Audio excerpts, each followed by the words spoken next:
Bueno, buenos días. Como sabéis, he sacado una novela que se titula El asesino inocente.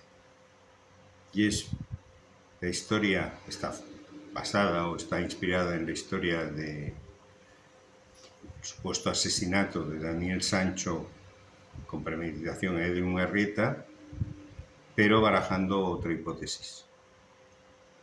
Y quería explicar un poco por qué y dónde me inspiré y por qué escribí esta novela. Yo, como sabéis, porque no sabéis ya os lo cuento, publiqué una serie de novelas de aventuras y sí,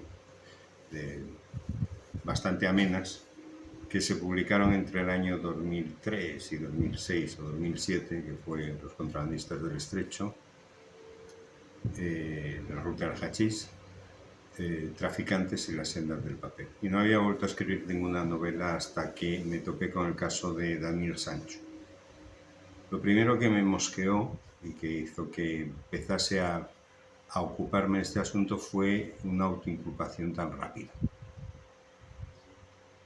Mucha gente me pregunta que por qué me he metido en este asunto cuando yo no me dedicaba a estos temas. Bueno, me metí a investigar este asunto porque no hay nadie que haya cometido un asesinato con premeditación y con descuartizamiento que luego vaya y se autoinculpe inmediatamente. Pero hubo más cosas, ¿no? Datos pues, importantes. Por ejemplo, una persona que nunca ha estado en un sitio, como es el caso de Daniel Sancho, que nunca había estado en la isla de Copangán, que planifica un asesinato en Copangán. Qué ridículo. Y que además vaya y sepa que la víctima va a llegar el día 2 y él llega el día 30 y se queda a pasear o el día 31 y se queda el día 31 en Bangkok, en vez de irse a Copangán a preparar el sitio, porque ni sabe dónde lo va a asesinar ni nada, porque nunca ha estado ahí. Hay cosas que no cuadran. Luego, evidentemente, todo esto se ratificó pues, porque una estancia larga que tuve en un hospital pude hablar con especialistas y me explicaron claramente por qué no se podía descuartizar un cuerpo tal y como lo decía la versión oficial. Hay muchas causas, ¿no? La famosa chica que la acompañó a la comisaría y que luego desapareció, en fin, muchas cosas. Pero sobre todo había otro tema, las amistades y el perfil de la víctima y las amistades y el perfil del victimario, ¿no? de Daniel. La víctima pues era supuestamente un cirujano plástico con éxito que luego cuando empecé a investigar no tenía la especialidad, no había ni siquiera aprobado el examen único de acceso a la especialidad en Argentina. Eso es comprobable, o sea, no estoy contando nada que no sea cierto, y además estaba cargado de deudas y de demandas por mala praxis. Pues hombre, era un tema un tanto peliagudo, una cosa rara de qué se ganaba la vida, por qué podía ir viajar a todo ese plan. Y los amigos, pues ya hemos hablado de Argentín, de Fabio Saleme, Amin Saleme, en fin, amistades un poco raras y extrañas. Pero luego también me puse a investigar un poco las amistades de Daniel y eran perfiles un poco dispares, no sé, una persona como Edwin que cayendo en o barajando la hipótesis de que se dedicase a invertir dinero que a lo mejor no era suyo, que es lo más plausible de esta versión, pues Daniel no era la persona adecuada para él. Y entonces empecé a ver temas de amigos suyos y en fin. Y ahora lo que voy a contar son solo datos, pero son datos que a mí me inspiraron a escribir una novela, pero no tiene nada que ver con esta persona ni por asomo, ¿no? Pero vamos a poner, por ejemplo, un caso, Íñigo Nieva, casado con, como sabéis, con Tamara Falcó, su hermano Jaime, íntimo amigo de Daniel, muy amigo, tan amigo que ha tardado 3 años en irle a ver a la cárcel, justo ahora cuando probablemente se resuelva el recurso. Bueno, pues sí, Íñigo Nieva, todo el mundo sabe que cuando la famosa pandemia, pues se quedó en una situación económica muy difícil. Y Y bueno, justo sale de la pandemia y hoy en día, en el año 2021, abre la discoteca Lula Club, en el año 2021, pero es que en el año 2024 abre el restaurante Casa Salesas, y es que en el 26 abre Vega Club, un club social privado. Y cuando te pones a leer, pues dices, joder, es que confiesa el origen de sus fondos. Fue en una comparecencia pública en los medios recogidos por cabeceras como ABC y 20 Minutos, donde Onieva justificó la contradicción. Para limpiar su imagen, porque se había metido un poco con los sudamericanos y todo eso, afirmó que la comunidad latina era la más bienvenida y reconocía abiertamente que su proyecto empresarial era viable gracias a que contaba con importantes socios latinos que ponían el dinero. Y ya. ¿Y de dónde venía ese dinero? Pues según él, de México y de Colombia. Pero es que hay más. Resulta que para defender los intereses de un colombiano asesinado en Tailandia, viene aquí la hermana de la víctima y contrata a Juan Gospina, que yo, cuando oí el nombre, me sonaba. ¿Pero de qué me sonaba? Del cartel de Medellín. El cartel de Medellín. Sus tíos colaboraron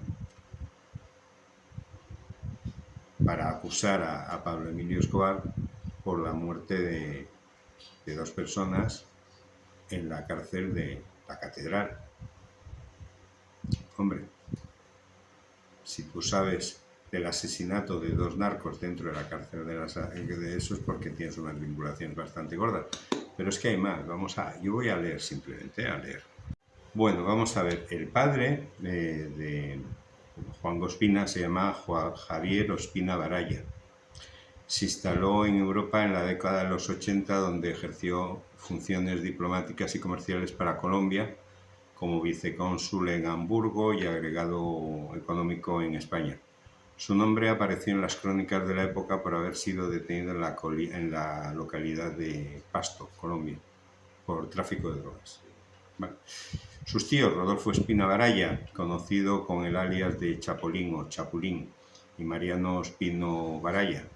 Estos son los que tenían una relación más que cercana con el cartel de Medellín, que por cierto también les detuvieron en Estados Unidos por blanqueo de capitales. El desenlace judicial del padre de Juan, vamos a leerlo. Bueno, el padre de Javier, las crónicas periodísticas de la época, recuperadas en la investigación de medios como Crónica Libre y reportajes históricos de la revista Semana, señalaron que Javier Ospina se encontraba en Pasto, una zona cercana a la frontera, presuntamente representando y coordinando los intereses comerciales y negocios de su hermano Rodolfo Espina Baraya, Chapulín, con el vecino Ecuador. El desenlace judicial, a pesar de la gravedad de las acusaciones que tenía por narcotráfico, en fin, lo pusieron de patitas en la calle al cabo de unos días de estar en la cárcel. El episodio de la liberación de Javier Ospina Baraya en Pasto generó un enorme revuelo en el sector político, policial y mediáticos de Colombia de principios de los 80. En las crónicas de la época y los reportajes de investigación posterior, el caso se cita recurrentemente como un ejemplo de las dinámicas de impunidad que beneficiaban a las élites del país: el poder, los carteles, el peso del apellido y la presión política, las sospechas de corrupción y sobornos que había montado y la destrucción y ocultación de pruebas. Pero sigamos. Por supuesto, Juan Ospina tiene grandes aspiraciones. Se quiere presentar como embajador de Colombia ante la Unión Europea y la OTAN en Bruselas. En fin. Su despacho de abogados, Ospina Abogados, opera de manera habitual como puente jurídico de alto nivel entre España y Latinoamérica. Movilidad de élite en su práctica privada, el letrado se desplaza con total naturalidad por el continente utilizando de forma recurrente aviones privados en México y desplazamientos en helicópteros en Colombia. Hombre, como Pablo Escobar, igual. para atender a clientes corporativos de alto standing, grandes empresarios y en asuntos de delitos económicos, claro, que suelen estar en sus grandes fincas lejanas con varios cordones de seguridad, y el helicóptero es la mejor manera. Es una hipótesis. Interlocución al más alto nivel, mantiene un contacto directo con la Fiscalía, Judicatura y los principales despachos de abogados de Bogotá y Medellín. Bueno, ya sabemos que la justicia en Colombia, pues como aquí, corrupción bastante grande. Sigamos. Bueno, entonces tenemos un abogado muy vinculado con el mundo del narcotráfico por su familia y con grandes capitales. Un cirujano plástico que no es cirujano plástico, que viaja mucho, que además está arruinado oficialmente, tiene embargos en Colombia, por lo que no podría cobrar ni un sueldo, pero que hace que su hermana deje de trabajar para trabajar con él, no se sabe qué, que en Chile está denunciado por la Asociación de Cirujanos Plásticos, que en Colombia, en la misma Colombia, la Asociación de Cirujanos Plásticos Reconstructivos no sabe nada de este señor. Y tenemos unos amigos de Daniel que montan grandes negocios y que alguno de ellos reconoce que reciben dinero de Colombia. Pues si con esto no te sale una novela. Entonces, con esto no estoy queriendo decir nada, estoy simplemente explicando en qué se ha inspirado mi novela. Pero si queréis profundizar y ver por qué es imposible que Daniel asesinase y descuartizase a Edwin Arrieta, os sugiero que la compréis o la descarguéis y la leáis, porque os vais a quedar sorprendidos.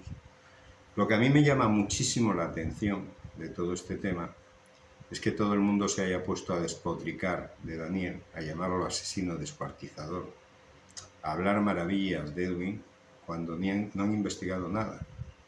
Porque, hombre, Edwin tenía demandas por mala praxis. Al que le ha destrozado la cara o le ha destrozado el cuerpo en una operación, no creo que hablase maravillas de él. Era una persona rara y extraña.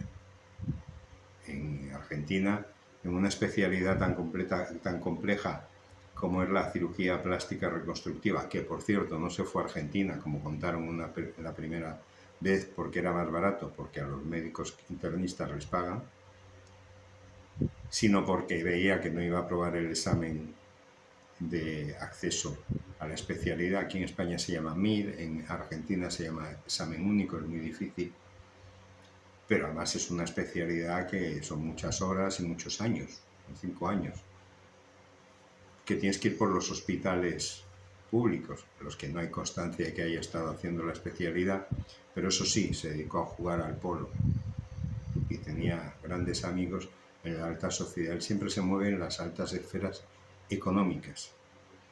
Claro, Daniel no presenta el perfil de una persona así. Daniel era una persona que quería pasar desapercibida. Si Daniel hubiese querido ser rico y famoso, lo hubiese tenido bastante fácil. Era un tío guaperas, hijo y nieto de actores, no hubiese tenido nada complicada esa vida. Vivía su vida. Lo que sí se sabe y está confirmado es que se fue a Tailandia a practicar Muay Thai. Lo que sí se sabe es que una chica le acompañó a la comisaría porque alguien, el día 3 ya sabía que el día 2 por la tarde, porque Edwin llega el día 2 al mediodía, media tarde casi, o sea, por la noche, lo habían asesinado. Y esa chica que lo acompaña a la comisaría, oye, mira, preguntan nada, la quitan del medio. Todo muy raro, en un país donde la corrupción es bastante clara y donde las mafias brillan. Como esa luna, que por cierto la fiesta de la luna llena era cuando ya Edwin no iba a estar ahí. Por lo tanto, toda esta historia que os han contado es mentira. Entonces, si tenéis la mente abierta como para poder, simplemente leyendo la novela veréis que la única manera que tenían de que Daniel fuese culpable es autoinculpándose, porque no había ninguna prueba, pero es que autoinculpándose tienes que verificar que todo lo que él dice pudo ser real. Y en la novela demuestro que no pudo ser real. Por lo tanto, hipótesis se abren muchas. Hay mucha gente que no quiere que la gente abandone la versión oficial. A lo mejor fue por eso ese viaje después de 3 años. Justo cuando a lo mejor el recurso sale. Imaginaros que el recurso pues ratifica la condena a cadena perpetua. ¿Y si Daniel cambia de opinión? ¿Y si Daniel dice, qué más me puede ocurrir? ¿Que me maten sin cambio la versión? Pero si de aquí no voy a salir, ¿qué más me da? No sé. Yo a lo mejor podría estar nervioso y diría, oye, que no le hemos hecho ni puto caso y nos hemos desligado como si no lo conociésemos. Es hora de irle a ver y decirle, oye, que sé, esto es una hipótesis, ¿no? Que no, que, ¿sabes? Que detrás de esto hay gente muy poderosa que puso el dinero y no lo encuentra. No lo sé. Por eso estoy diciendo de dónde yo me inspiré para escribir una novela de ficción. Repito, de ficción. Pero que es muy interesante, deberéis de leerla. Un saludo y gracias.